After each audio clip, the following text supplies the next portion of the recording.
this is wonderful. Thanks so much for coming. The April Open Studio is a little bit different. I've kind of expanded things, and I think last month I had shared photographs of someone's studio, and this month what I decided to do was to invite someone. Okay, so Lisa, I met through the pastel world, and we've been she's been taking my classes in painting and sharing, both plein air and in the studio. And, Lisa has a very unique style in the way that she uses her pastels, and her intuitive and internal mechanism for creating art is, really quite fascinating.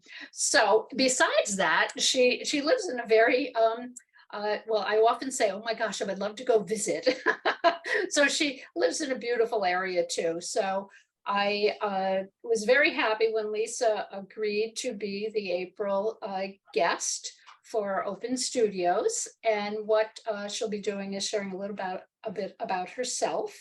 And we've got a little slideshow. So I'll let Lisa say something, and you tell me when you want me to open up the slideshow. Okay, well, thank you, Betsy, for inviting me, and thank you, everybody, for attending.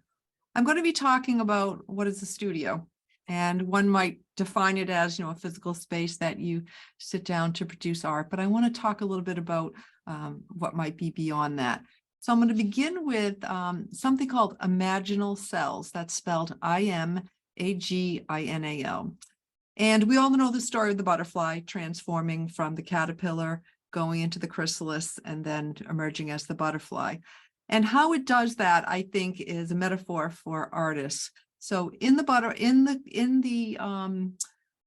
caterpillar are these imaginal cells. They are specialized cells that know that the caterpillar will become a butterfly. So it's a very unique type of cell. So what happens is the butterfly, once the caterpillar forms the chrysalis, these imaginal cells begin to vibrate. And the caterpillar initially sees them as a threat, so they harness the immune system to no avail. So the more these cells vibrate, the more they begin to emerge, and then the chrysalis has to open at the exact right moment for the butterfly to emerge. So how I see that as a metaphor for artists is that inside everybody who is kind of destined to become an artist are these same imaginal cells. And I got involved in art probably in my mid-50s. I was sitting in my backyard, just in a chair, and I looked up at the neighbor's barn. There was a window that was broken that I saw through the sky. And I literally stood up out of the chair, and out of the words I spoke, I'm an artist. So from there I said, okay, let's figure out what that means. And when I look back at that experience, in my mind, those are the imaginal cells saying to you, you will be a butterfly. I feel like I'm in the butterfly phase now of my art practice. Like the caterpillar, you have to go through this, the body gets all goopy and ends up disintegrating, and then it eventually becomes the butterfly. So I think through a lot of hard work and meeting some great people along the way that I have made it to the butterfly phase. And so here I am in my studio, and I'll begin with a quote by Nietzsche that says, "The essence of all beautiful art, all great art, is gratitude." So I think when I look around my studio and I think what allows me to come down here and drop in. Okay, so that's an expression if you've ever been to a yoga class, when the teacher says, let's everybody arrive, let's drop in. And it's this kind of instruction that says, let's tune out the outside world and let's get focused on our internal world. And for others, maybe going to a church might be how they kind of drop in. Other people, they might walk into their kitchen and say, oh, I feel home. I feel focused. This is kind of what I love. All right. So I think what grounds me, because to feel grounded is necessary, I think, to produce art, is really born from a sense of gratitude. Because if you think of gratitude is a quieter type of emotion, right? We're not typically bouncing off the walls. It's a quieter place. So if someone had said to me, describe your ideal studio, it would not be in a basement. I would have said, I'd have these big, beautiful north-facing windows, etc. Yet here I am in this basement with no windows. And I have to say, it's the perfect place for me. So I feel grateful for that. Okay, so Betsy, you can pull up the first slide. Okay. So this is just where I sit to do my pastels. It's just a desk I got from work for free. And then up on the top of that bookcase is just kind of my little kind of community. On the left, that chimpanzee, his name is Knuckles. He lives at the Great Ape Sanctuary in Florida. It's a sanctuary for orangutans and chimpanzees who were once roadside attractions or circus animals or worse, locked in somebody's basement. And he was born with cerebral palsy. So he came to the sanctuary. For 20 years he lived. He had to be taught to walk. Excuse me. So several years ago, I sponsored him for the year. And that included his birthday. He got a push mower. When he pushed it, a little lawnmower, it blew bubbles. And it was really good for his physical therapy. And then, there's kind of other different creatures up there. And this is where I sit. And I'm not a prolific painter. I'm not painting every day. But sometimes as part of my gratitude practice, I sometimes just come and just sit here and stare at my paintings and really feel so grateful that I'm able to do this. So, okay, we'll go to the next image, Betsy. So this is just the studio. There's the painting of Dawn. The picture we're looking at does not do it justice. It's just really beautiful. Those are probably 2/3 of my pastels. To take the photograph, I moved a bunch of sets that I kept in boxes out of the way. And that's my Zoom station in the back. And so when I sit there and I'm facing the wall, it helps me concentrate. And then above it are a number of pictures of hearts and some other things that, again, I just kind of need to look up, and I'm reminded of this is so amazing how fortunate I could be that I have this experience. So, okay, we'll go to the next slide. So I have an interesting life. I'm here in Townsend, Massachusetts, and if all goes well, I will have my horse farm with 3 mares for 15 more years. And it's a bit like Gilligan's Island, or maybe like permanent social distancing, in the sense that horses need, kind of 24/7 care. So it limits me in terms of where I can go and what I could do, but I honestly don't care. Now, I'm not a horse person. I didn't come to horses till my early 50s. And that's kind of a long story. But in the back over my head is the other version of the painting that Dawn did of Savannah. And then I sometimes sit here and do some sketching. So this is my tack room, and I have a baseboard heater, and it's very peaceful and quiet. This is, and I'm a beginner horse rider. I'm in it for kind of the relationship. Okay, we can go to the next slide. You look quite comfortable there. Yeah, I like it in there. So for many years, I looked for the perfect property to build a horse farm. I didn't want to take on a big expense. And it was kind of a very discouraging process. But a Thursday night, when I thought I just can't take boarding facilities anymore, a property came on the market. It was 3 1/4 acres, no trees to take down, no boulders. And it was in Townsend, Mass, which has affordable taxes. So 8 o'clock the next morning, I drove by it. I called the realtor at 8:30. She called the owner. He called the town building department to make sure I could put up a farm. And then they had an open house with the place priced to sell on Saturday morning. They said I could come a half an hour early and meet him, and then he left, and then they had all the paperwork there, and they had 3 offers, but there was never in risk. And then became the process of building the farm. So I never built a farm. I'm not a contractor. The hardest part was getting the building permit. The building manager didn't really want to give me, he's like, you're going to be a general contractor. You have no building background. I don't know you. You don't hang around with all the contractors in town. You've never built a barn. But what I did was I went and bought a bunch of garden stakes and twine, and I laid the barn out. So this field was waist-high grass, and I laid the barn out. The aisle is east to west, which is the prevailing wind, which you want. And then the horses have 24/7 access to doors in the back of the barn on the southern exposure. So I laid the barn out, and then I had the plans drawn up, and then I bought a push mower, and I mowed all those fence lines. Now they're a lot bigger than they look. So waist-high grass, I pushed through the mower. I mowed where I wanted all the paddocks to be. I have an aerial shot that I didn't include. I had a drone take, and that allowed me to measure for my fences. I bought one of those wheelie things you push. And then for the time we broke ground till it was done, it was 6.5 weeks. Of course, everyone said I couldn't get it done, but it got done. And I honestly didn't really make one mistake. So this is the barn. I have a 360-degree view of the sky. It's a bright, which is unusual. So I feel like I'm in Colorado or Wyoming, and The sky is often an incredibly bright blue, and the orange barn and the blue sky are an amazing compliment. I was explaining to my horse trainer what a compliment is. I said, okay, say you went to a wedding and you wore like blue pants and an orange shirt, you'd be like, eh. I said, that's an awful look. But in art, it serves a different purpose. So here's my barn. It's 60 steps from my back door. So when I step out every morning and I step into my barn. Okay, next slide.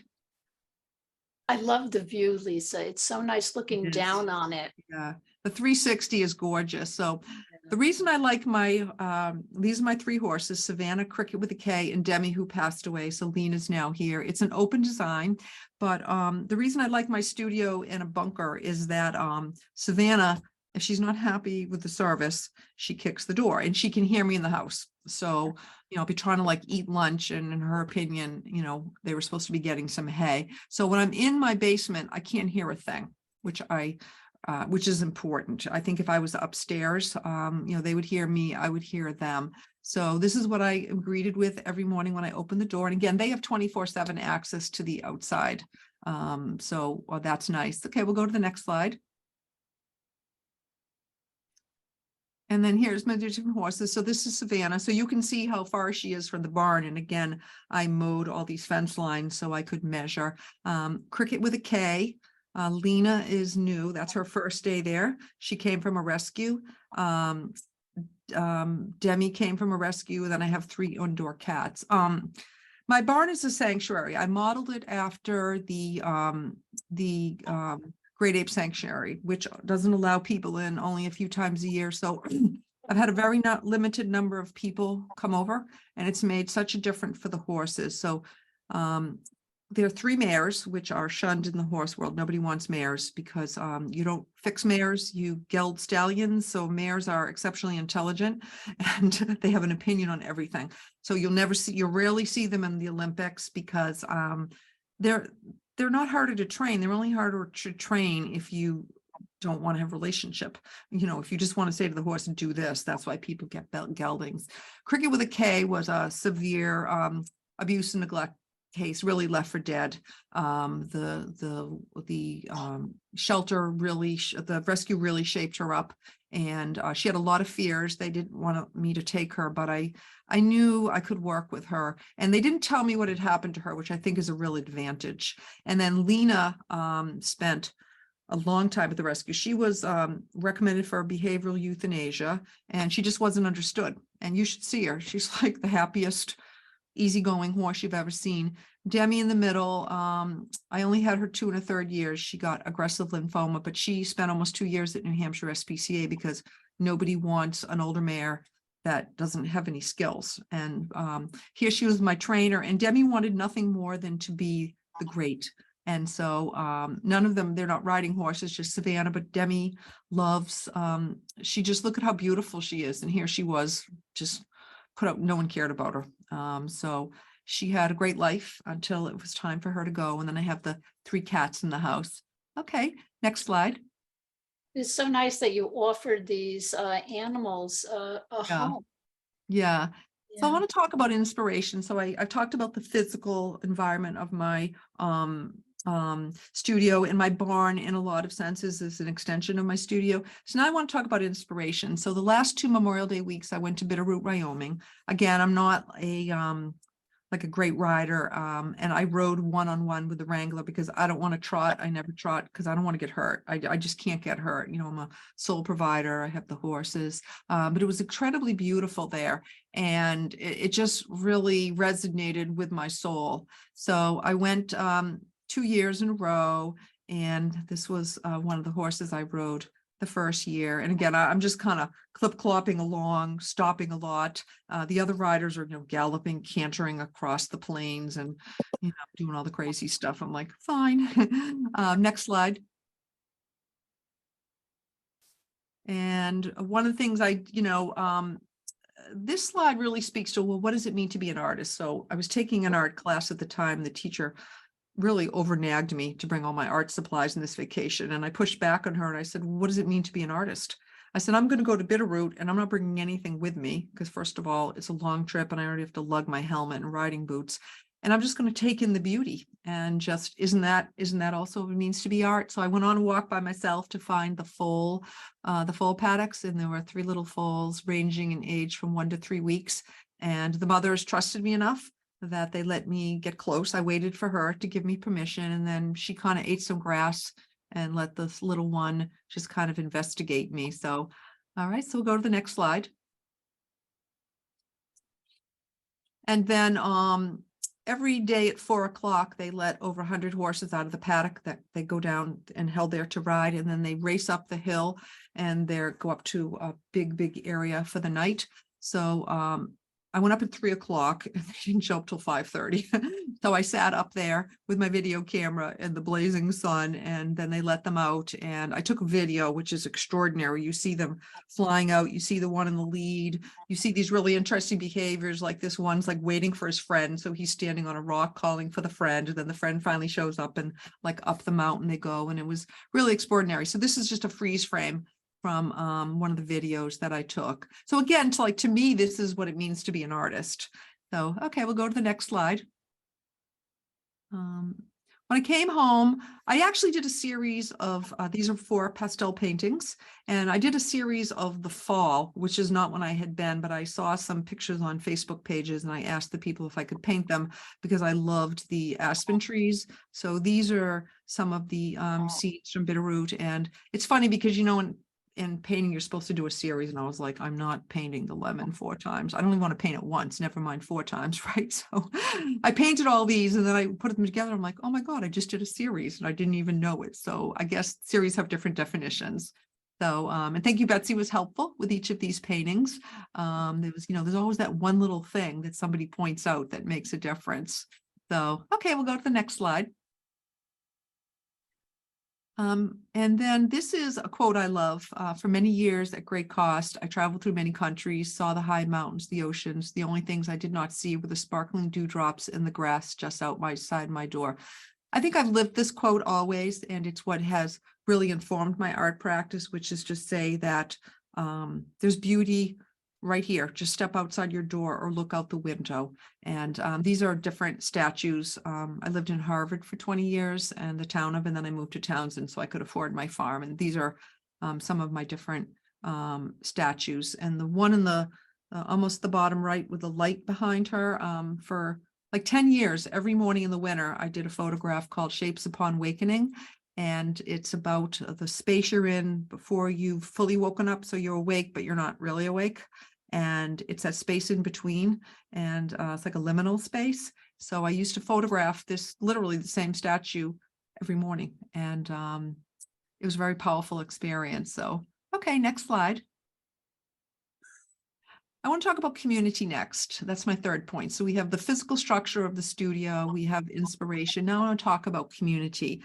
And I see community in a few ways. The first is that certainly the classes that Betsy has offered, the kinds of students she attracts, this open house, the plein air, the Sandy Neck Beach, and then the paint-alongs.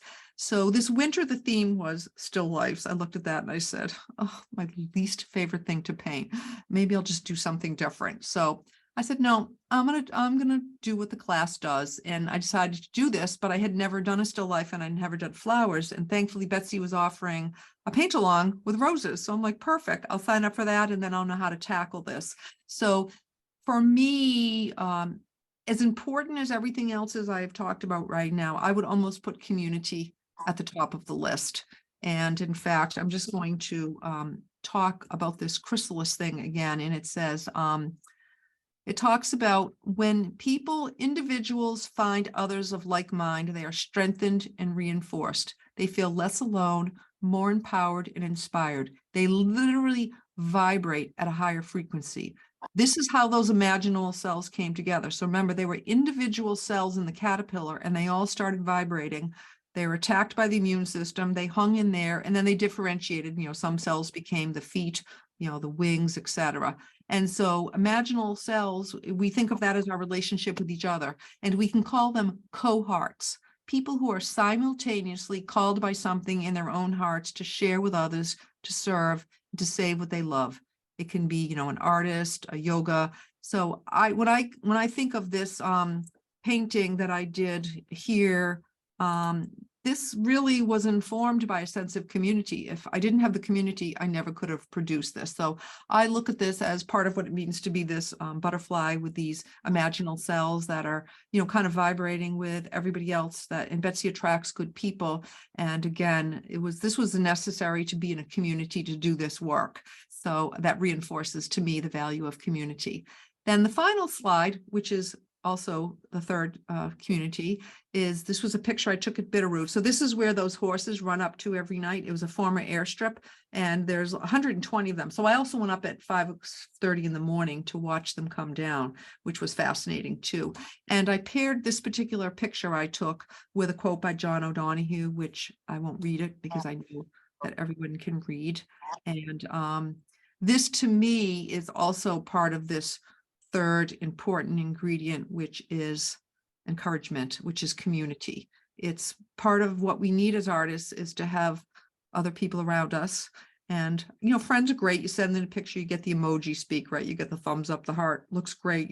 Maybe you get a couple words, hey, good job. And that is a form of encouragement. But I like the real conversations that we have with each other as artists. And for me, encouragement was an essential part of becoming an artist. I don't think I could become one, without it. So this is a poster that's in my barn, and also up on the wall. I taped a little piece of paper up that I printed with this on it that I look at, when I paint, and I can read this if I feel like I need, some substance. So okay, so that is my presentation. Those are the slides. And if anyone has any questions, be happy to answer them. And I just want to say that last slide, that quote, just was like, I read it and I thought, oh my God, that is perfect. I printed it. I have a copy now.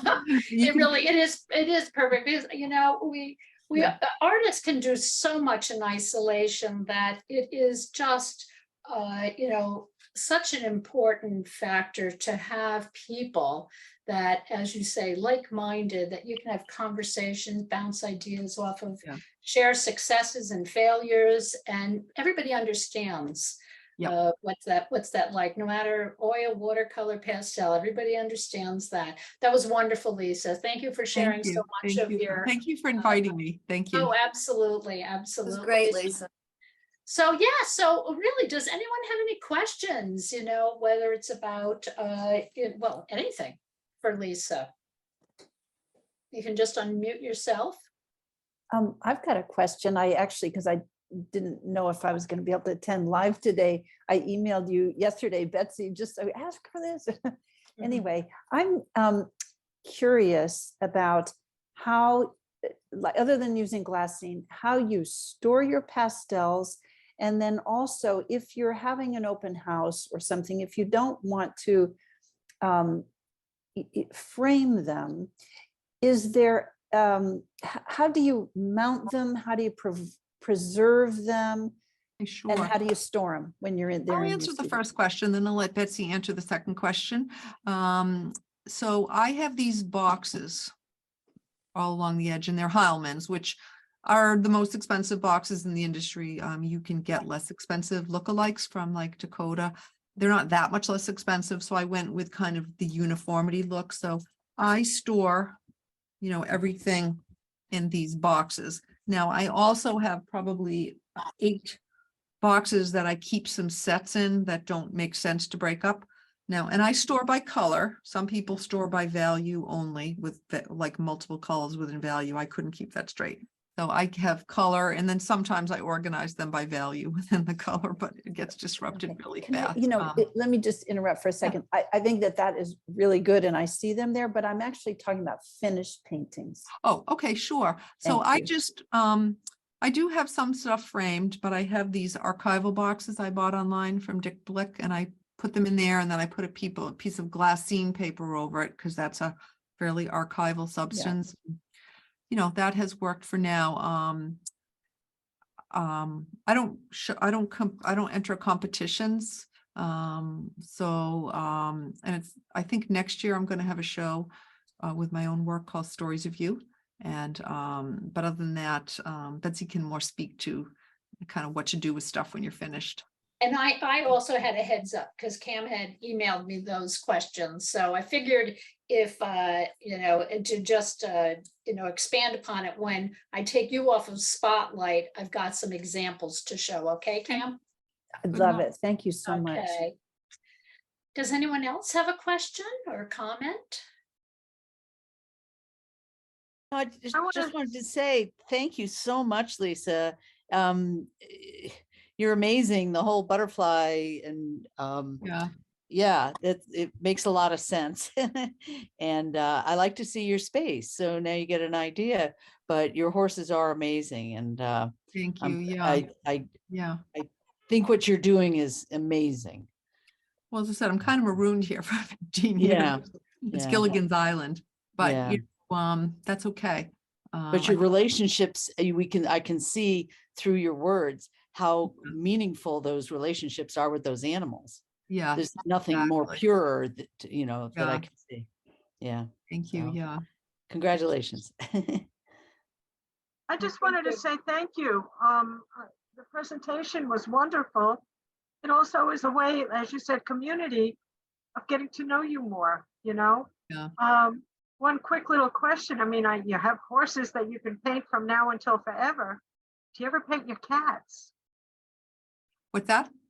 Do you ever paint your cats? Not yet, although our next semester at Falmouth Art Center is animals, which another one I was cringing at. I said this morning, okay, maybe be a little open-minded. I've done some fun cat stuff, more like videos and whatnot, but they're definitely part of the equation. Cats have really magical, mystical energy, so they're in the house and they hang around. My Cat Paisley, who was 19, she died a year ago, and she was always in my studio. And the night before, this is not a sad story, the night before she was to be euthanized, she was just resting next to me, and all of a sudden an image of a blue pastel came up, and I knew it was her time to go, because what she said is, so she said, this pastel, Lisa, you need to use it in the trees and the bushes. Actually, it was this one, and the trees and the bushes. I never would have thought of that. So when I took her to the vet the next morning, the vet said, are you really sure she's ready? We could do this, this, this, and this. And I was like, no, she's ready. And I told her about the pastel thing. It was her way of saying, I'm not going to be in the studio with you. So here's kind of the last thing I want to say to you. So the vet said, I agree. And then I sent the vet a thank you card, and I did a drawing of a bush, and I used that color pastel in it, and I called it Paisley's Blue. So yeah. Oh, nice. Very nice. Yeah. Thank you again for sharing so much. Thank you. You're welcome. Yeah. And anyone's welcome to come visit. I've never had a formal open house because it would be overwhelming for the horses.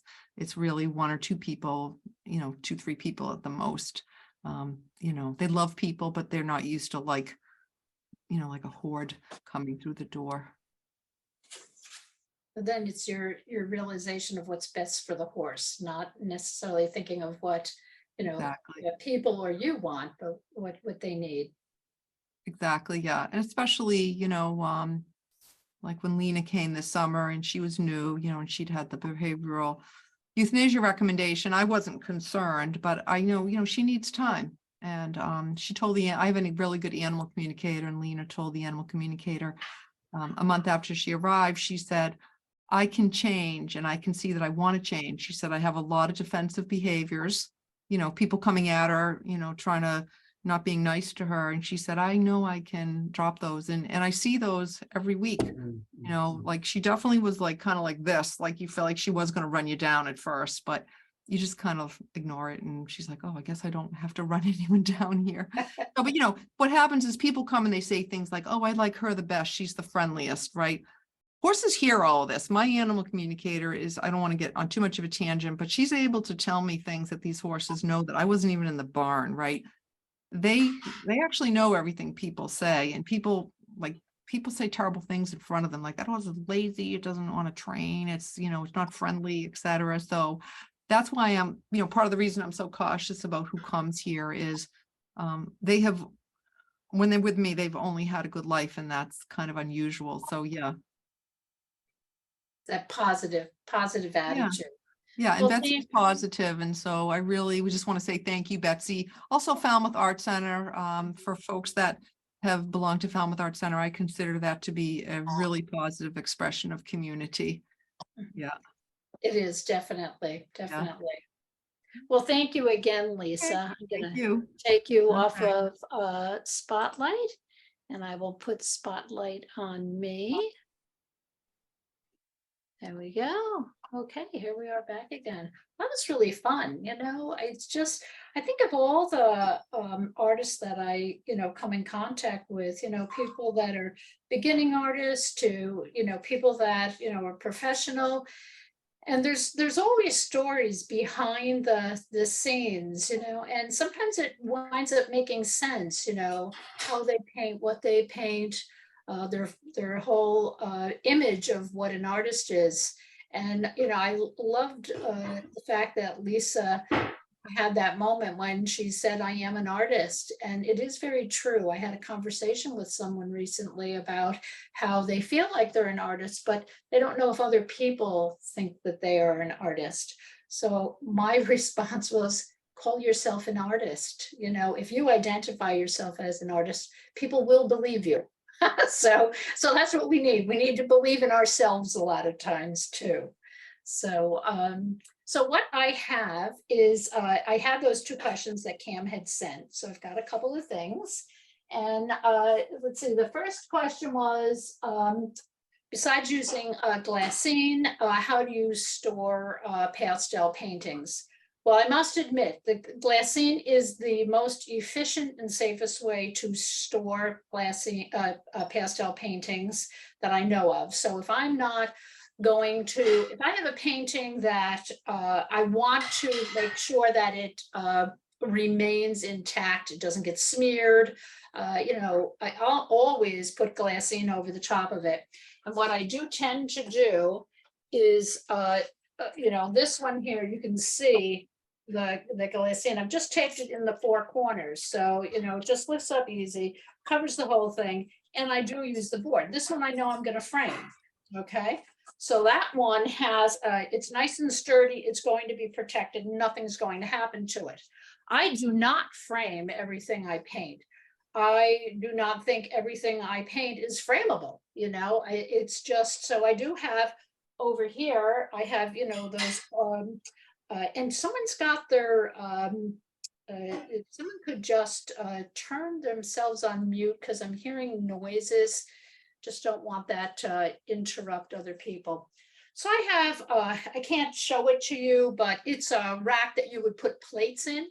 And paintings that I've just done for practice, or I'm just playing around with an idea, I'll slip them in there. So, where you would put one plate, I can put, 5 to 10 paintings, depending on whether they're on paper or board.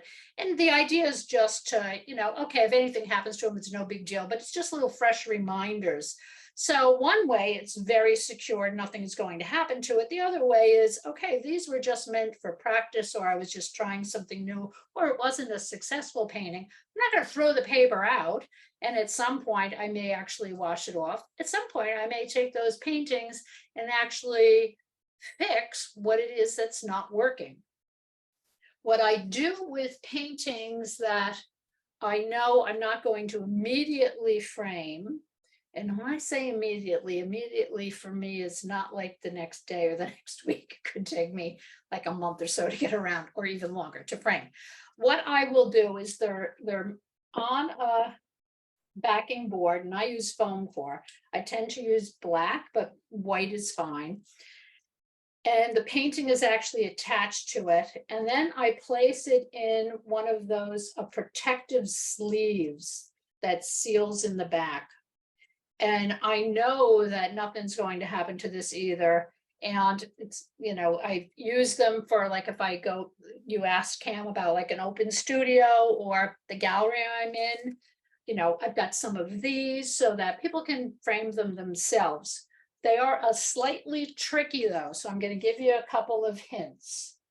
First of all, you need to have the foam core cut to the same size as the painting. Then you wind up taping the painting right to the board. This is the one from the most recent Pop Along. Pop Along. Oh, that's a good name. How about Paint Along, not Pop Along? Pop Up Paint Along. So yeah, this. I'm not sure really if I'm going to frame it. I like the painting. I don't want anything to happen to it. So I'm not going to actually put this on a board now, but I'm going to show you what I will do. Because I'm not going to Is that spend the money. using artist tape? Just Yes, artist tape? I use black artist tape, and I do use the pH neutral masking tape, and I get it from Dick Blick, or I get it, do I get it from Dakota? I definitely get it from Dick Blick, but it's the pH neutral. Okay, and it works out, it's perfect. I don't use blue tape. Blue tape will go brittle and it'll crack and break, and it'll also stick to the back of your painting over time, and trying to get it off is going to be very difficult. So I use these sleeves, Crystal Seal. You know, I meant to look up how much they were. To tell you the truth, I think maybe it winds up being, you know, depending on the size, anywhere from 50 cents to $1.50. You know, a painting that you stick in them. They're really, but truthfully, they're worth it. I don't want anything to happen to the painting. I'm not going to leave it the glassing in a board, because otherwise I'd have these stacks of boards all over the place. So, I already took one out. So if it's on a board, it's easier to slip it back in. But what you need to do, pastelists, you need to get your hand inside. You need to make sure that it's open wide. If you're at all concerned about the size, go a size bigger. This is a 9x12 painting, and it fits into a 9x12. I flip it open, okay, and I've got it's open in there. See that? It's not touching the front. I'm really pushing it against the back, and I slide it in. And as I slide it in,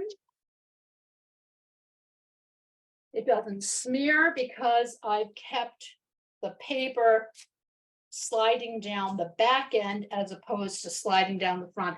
Because even though this has, if I put it in a plastic sleeve, I always do use a fixative. This is the one that I use. There's multiple ones on the market. What you do have to test them first, because some fixatives will turn pastels darker. And part of that is because some of them are intended to be a workable fixative, which means they're intending that you add multiple layers on top. And if you can imagine, you've got these loose layers of pastel granules that are on your particles that are on your pastel paper. And then you go and you put a spray on it. The spray can actually merge them. So what you want to do is you want to take this, put it on the floor, hold your spray fixative just arm's length, and you really are just misting it. So you don't get close to it. And the way I look at it is you know, this way I've always got it in a mist because I'm not going close. It's on the ground and I am just taking, and it's falling very softly over it. And it's just enough to keep it from smearing. Betsy, what is the name of the fixative, please? Oh, this is, well, I'm sure it sounds really good in a French accent, but it's Lascaux, Lascaux. And I've used a couple different ones. I know people like Sennelier. The other one that I've used for years is this blue label fixative. And the only time I actually do, and Lisa gave me a really good tip. Store them like this. So Lisa, I have turned both of them upside down. Thank you.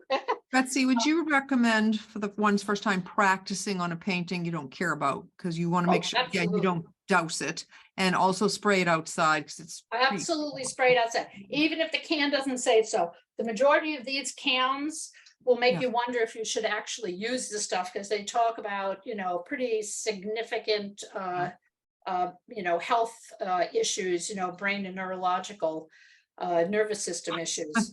So, you know, I always go outside and spray it. And I usually, you know, on a day where it's not windy, I just leave the painting outside.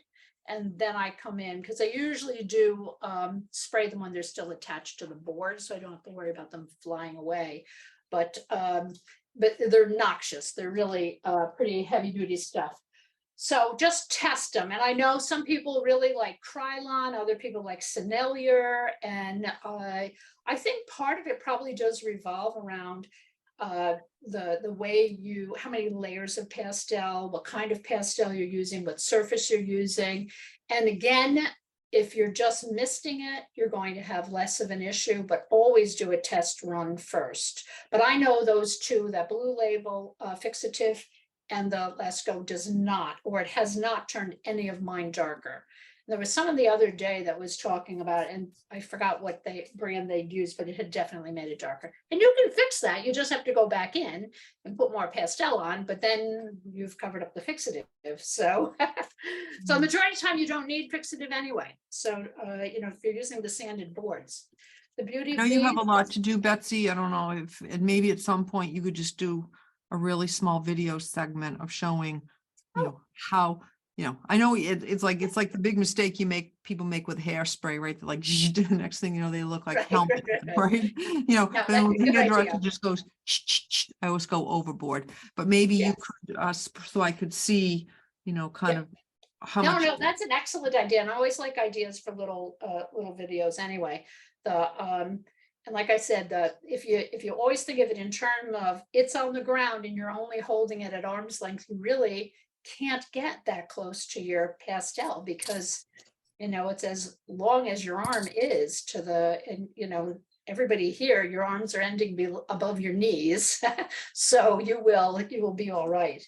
One of the things I did want to show you, let's say, Cam, you're having an open studio, you're bringing them to a gallery, you're not going to have them framed. You know, this one is waiting to be framed. It's a sold painting, so it doesn't actually have it on the back, but, oh, here they are right here. I'm sure other places have them, but I've used Vistaprint for years. And what I do is I go to their label section, and I have labels that I put on the back that has all my information. So it's got, you know, anything I want people to know. I'm a pastel and plein air painter. It has my contact information. You know, and it also, I have some that say framed under museum glass, because I use either museum glass or an equivalent water white AR70.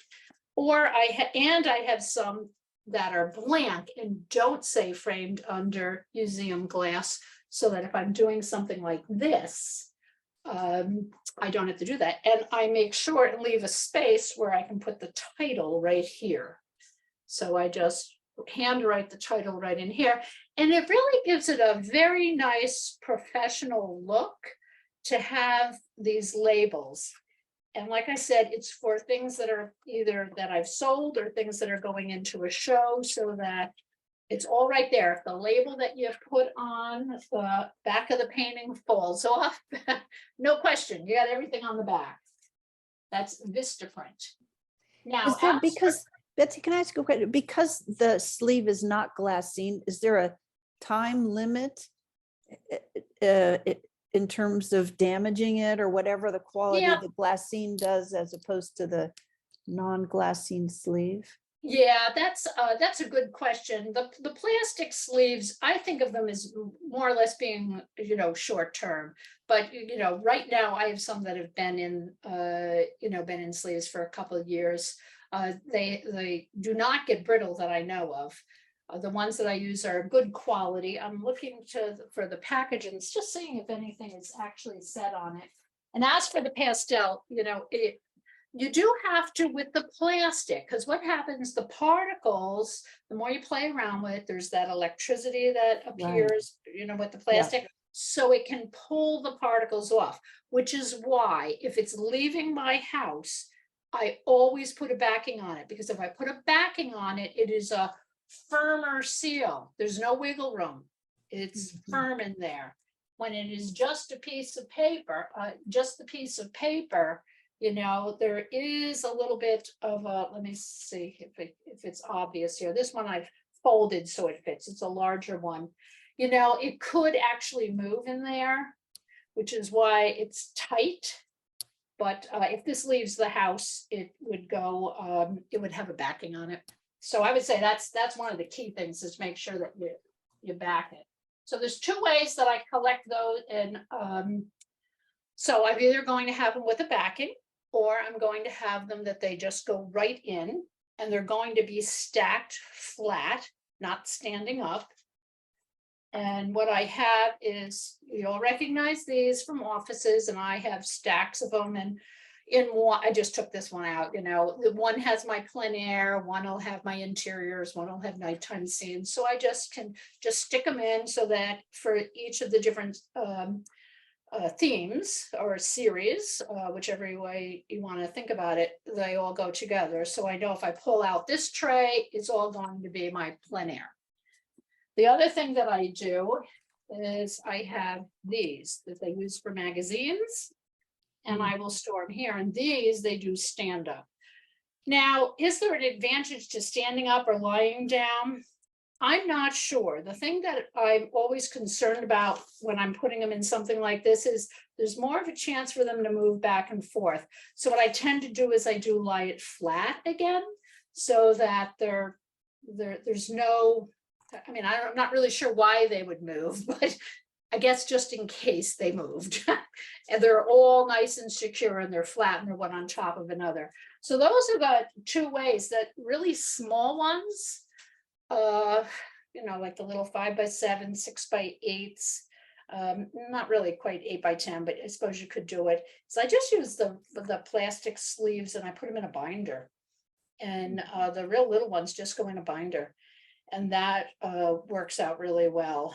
But you do have to be very careful that they don't smear. So using a spray mist, keeping them in a sleeve, or putting glassine over it. If it's glassine, make sure that it's secure, so it's not going to move. Do not use wrinkly glassine. Use nice flat glassine, because if you can imagine it,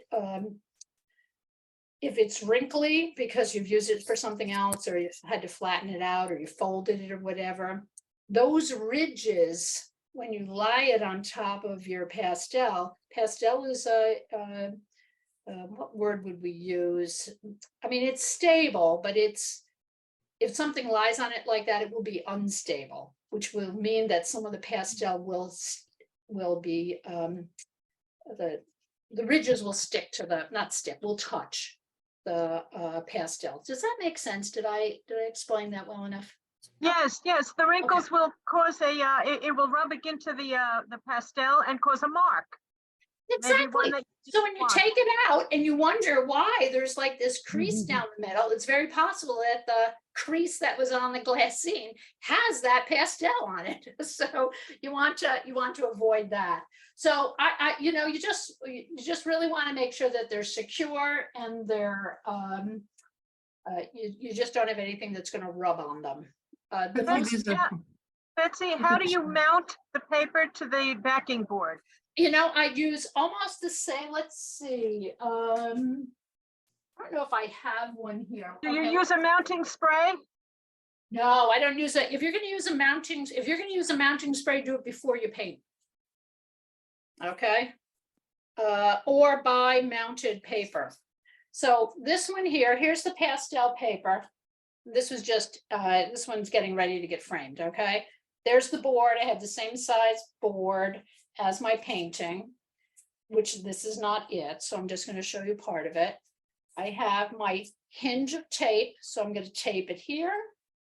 So that part of that tape is behind my pastel painting, and part of the tape is here.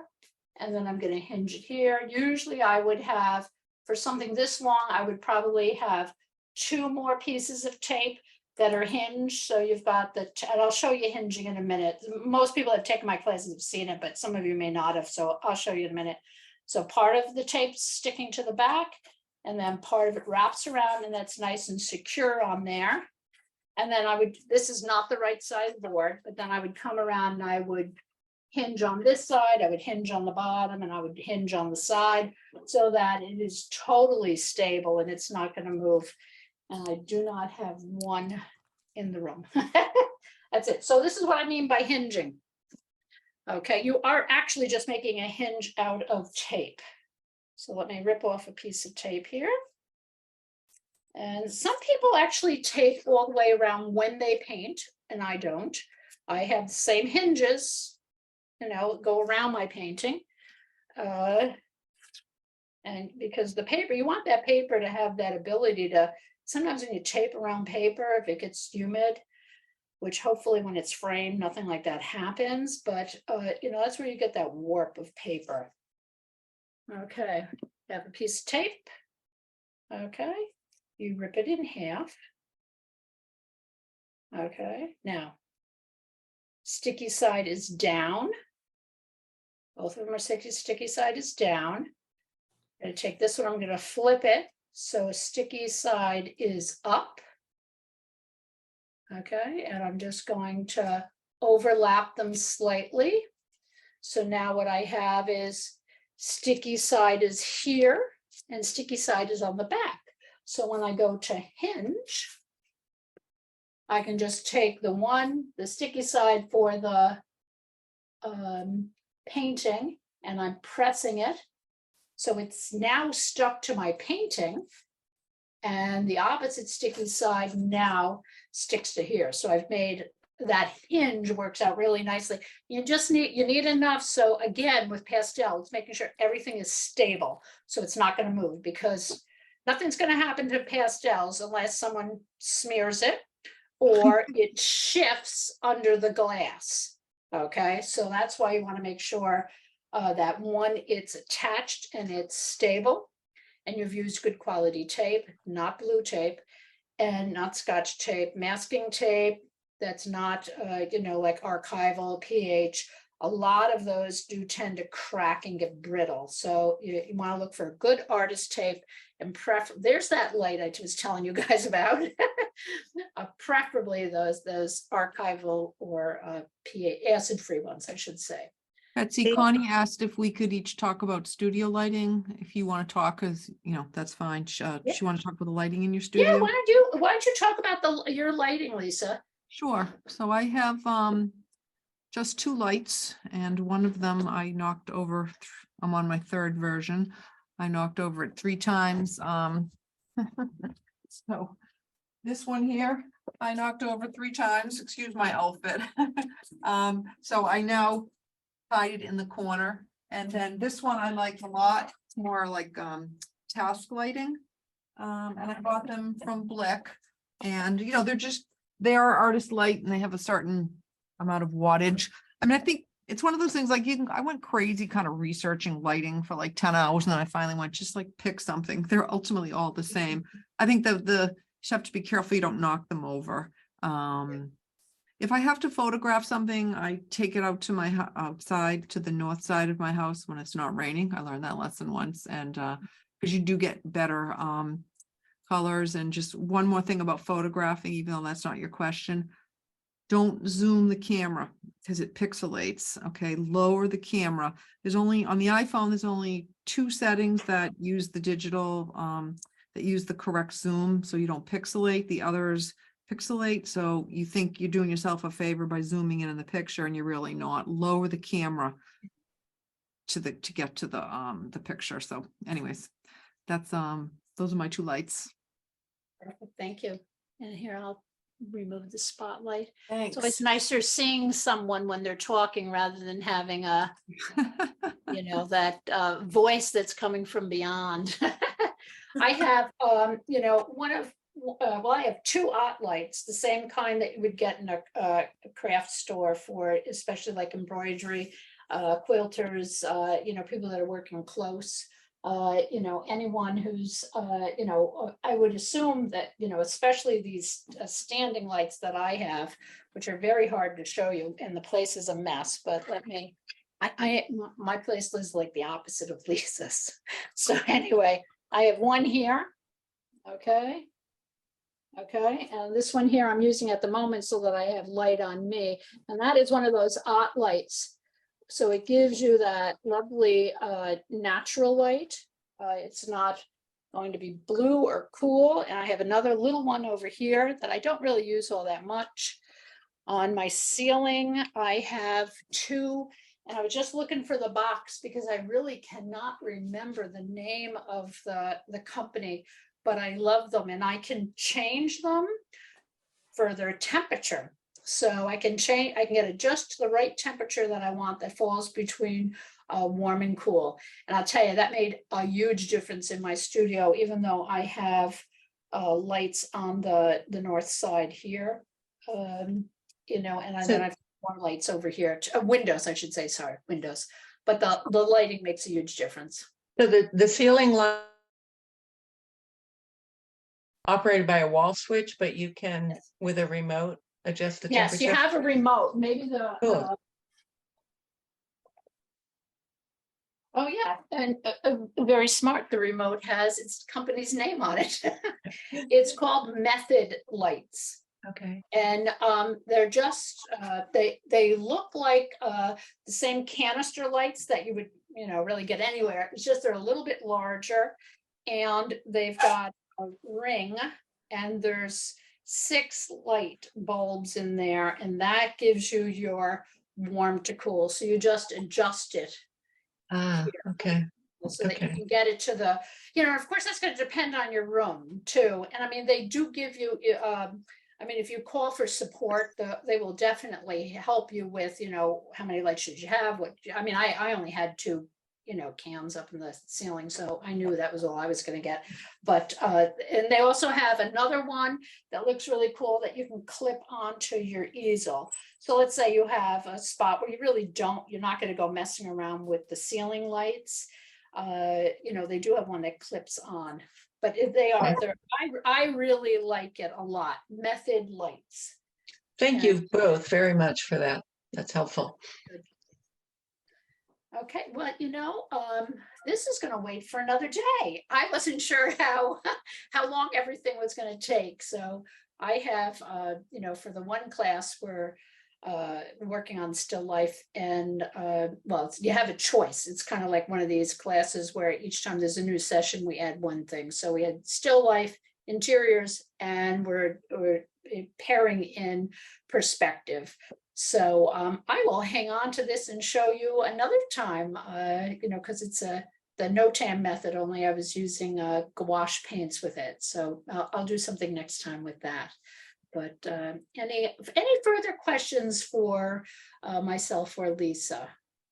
I have one for you now that you mentioned what's behind you. Betsy, it's Deborah. Will that be considered for a pop-up?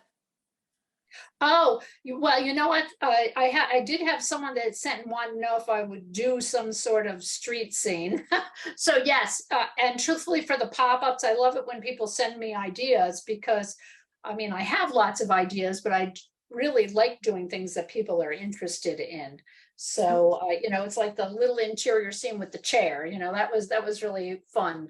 So Yeah, yes, something like this. So the purpose of this one really was taking something that was really busy and just totally simplifying it down so you get the architectural lines correct, but you do not paint all that. You just have enough key lines to just set it up.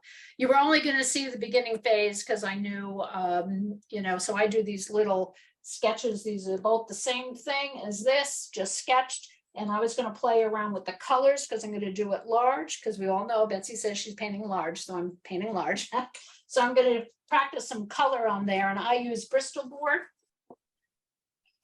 And it's inexpensive.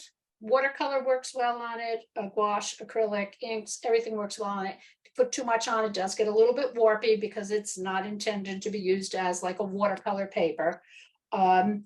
It's not the greatest for pastel, but I can get down. Yeah, see that light? Isn't that beautiful?